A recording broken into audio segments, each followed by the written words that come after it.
Have you noticed how in this country we vote by private ballot, which means that no one else knows how we voted unless we tell someone else? Actually, it's no one else's business, and the same is true for what we give.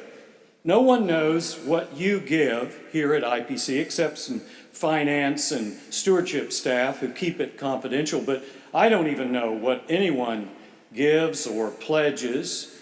This isn't always true in most churches. I remember years ago at a Martin Luther King celebration in a large church, and I was one of the speakers, and a large African-American pastor, S.M. Wright, who could just preach the paint right off the ceiling and whose voice could be heard all over the city, after the offering asked the ushers to bring up all the offering plates, and he put them up on top of the pulpit, and he began going through checks and saying, "Mr. Jones, you didn't give enough. You need to give more. And shut the doors until we get more." Lord, if we tried that here, we'd have to pass out smelling salts. But there are churches like that. This is not one. No one knows what you give. Not even the ushers who could peek, when they're passing the plates. No one knows what you give. That is, no one but God. And God does know what you give. That's what's going on in this harmless little incident, this little passage that we read this morning. Picture the scene just for a moment. It's such a harmless little incident, so harmless, you almost wonder how it even made it into the New Testament. It gives us a little picture into who God is, the God we worship, doesn't it? We know about Jesus. We know about his captivating the crowds as he went from hillside to seaside, preaching up a storm.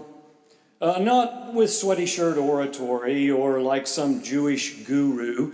No, it wasn't his dramatic skill as a speaker that held everyone spellbound. No, he wasn't one of those preachers whose epitaph would be he had nothing to say but said it well. No, he wasn't like that.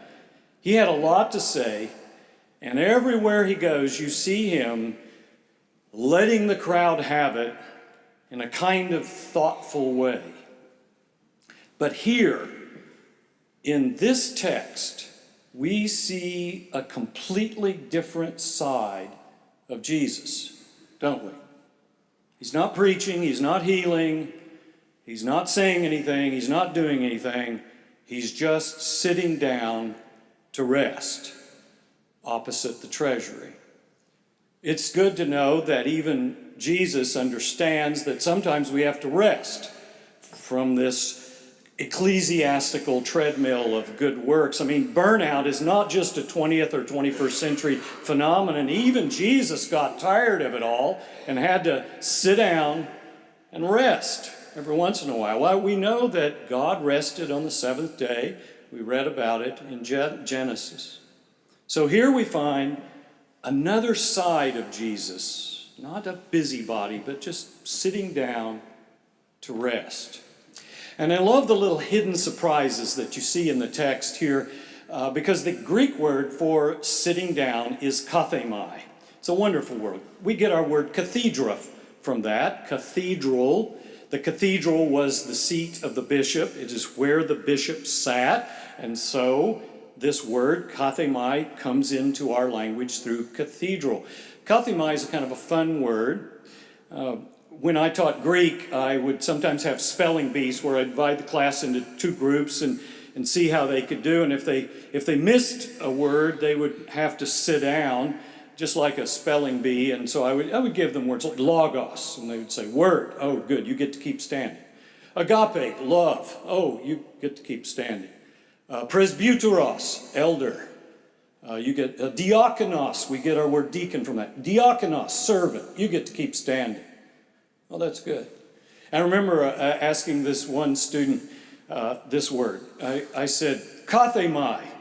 He said, I don't know. I'll just sit down. I said, no, that's it. You get to keep standing. So kathemai, see? So what we have here, if you just use it in a verb form, is Jesus cathedraing. He is sitting down. And the truth is, Jesus is cathedraing wherever he goes.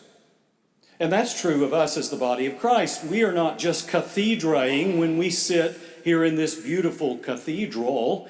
We are cathedraing when we are out in the community, working with the poor, or helping those who need some help, or visiting those in the hospital. Wherever we go, we are cathedraing. So here is Jesus sitting down to cathedra, and his sensitivity is no less alert because he is able to see the real hurt in all the people around, and he sees the real commitment. Jesus is one of those people who could see deeper than most others can. You know, like a physician who can look at an x-ray or a CAT scan and diagnose the disease and the proper treatment. Jesus was like that. Or an attorney who can see one motive or one piece of evidence and then now know how to proceed with the case. There was a famous physicist from University of Chicago who just died last week. You probably read about it in the New York Times, Leo Kadanoff, who could turn the complexity of theoretical physics into something that everyone else could understand. And Jesus was that kind of person. He could see deeper and he could see more. So here we find him cathedraing. He is sitting in the court of the women, interestingly, opposite the temple treasury.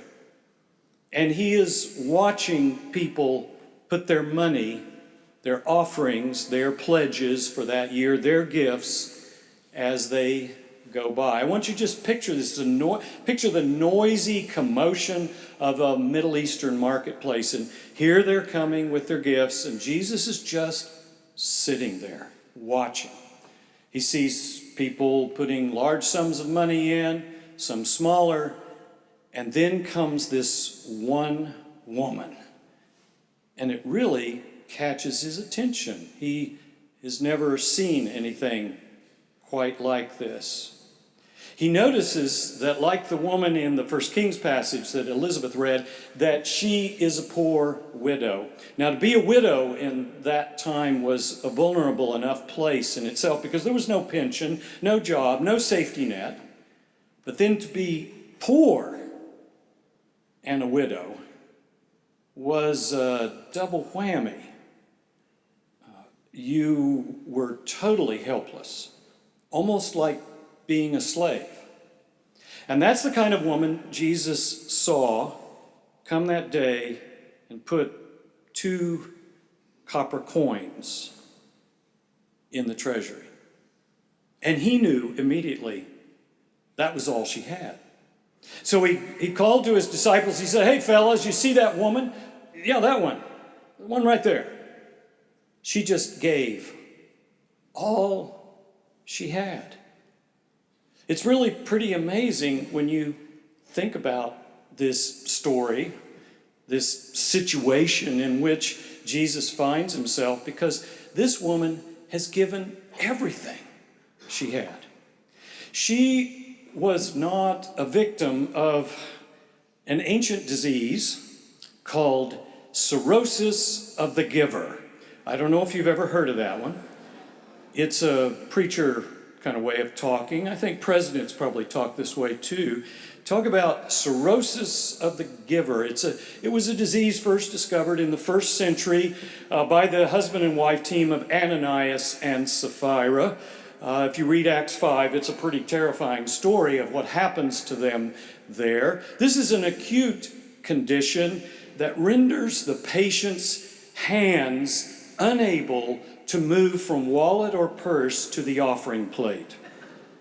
It is clinically unobservable in golf clubs, malls, restaurants, and, places like that. And the woman didn't have that. She didn't have this cirrhosis of the giver because, like the woman in the story of Elijah, she understood finally that God was going to provide. Even though she was ready to give up everything to Elijah, she understood that God was going to provide. It's like Jesus says to the disciples when they say, we don't have much. And Jesus says, what do you got? And they go, well, we got some fishes and some loaves. And he said, then you provide the bread, let God take care of the miracle. And the poor widow must have understood that. She must have sensed. Well, the poor widow understood also that the giving is not just about tax deductions. Giving is a matter of the heart. It's a matter of the soul. It's a matter of faith. And so she gave, as Paul says in Romans, as a living sacrifice. She gave all she had. She didn't need some mercenary preacher pushing her around, telling her she ought to give. You know, there are some mercenary preachers. You've probably heard about them.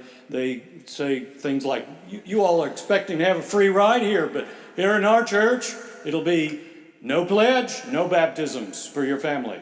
No pledge, no weddings. No pledge, no funerals. That's a mercenary pastor. Thank goodness we don't have anything like that. Here, I mean, there are some mercenary pastors, like the man who called one day to the church, and the administrative assistant answered, and the man said, I'd like to speak to the head hog at the trough. And she said, who? He said, I want to speak to the head hog at the trough. And she said, well, if you are referring to our pastor, this is certainly not the way to address him. I mean, he needs more respect than that. I mean, you could call him reverend or the pastor, but you certainly could not refer to him as the head hog at the trough. And the man said, well, I just wanted to say I wanted to give $100,000 to the annual stewardship campaign. She said, hold the line. I think the big pig just walked in the door. See, the poor widow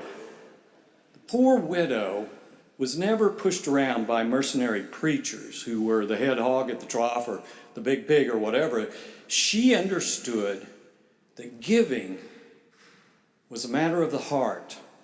It was a barometer of your faith, your relationship with God. It was a way of saying, God, I'm all in with everything you're doing. Everything the church is doing, I'm all in, God. She stepped up the way those new officers today will step up, who are to be ordained and installed. And then by kneeling, those who will be ordained and the laying on of hands, they'll be saying, I'm all in. I mean, that's what we all need to be saying, isn't it? As IPC is moving now into a new century. Are you all in? Are you showing how you're all in? A young boy named Sid Ortiz understood, didn't he? He understood what it meant to be all in. You know, the boy who witnessed everyone right before he died. He understood what the poor widow was saying and doing with her life in being a living sacrifice. Remember what he said in social media? He said, it's a win-win situation. If I live, I get to stay with my family. If I die, I go to heaven. It's all good. And he understood what the poor widow meant when she lived her life knowing that in life and in death we belong to God. And toward the end of his life, Sid Ortiz prayed, and it was on social media, Dear Lord, thank you for everything you've given me, and thank you for my friends who have been with me through this fight. It's amazing, God. Let them live on in prosperous lives once I'm gone.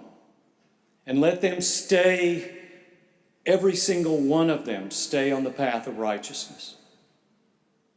You see, young Sid Ortiz understood that God knows what we give. God always knows. And God, in the end, wants us to give our all.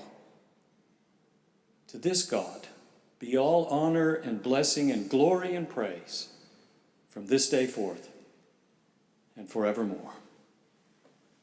God bless you all.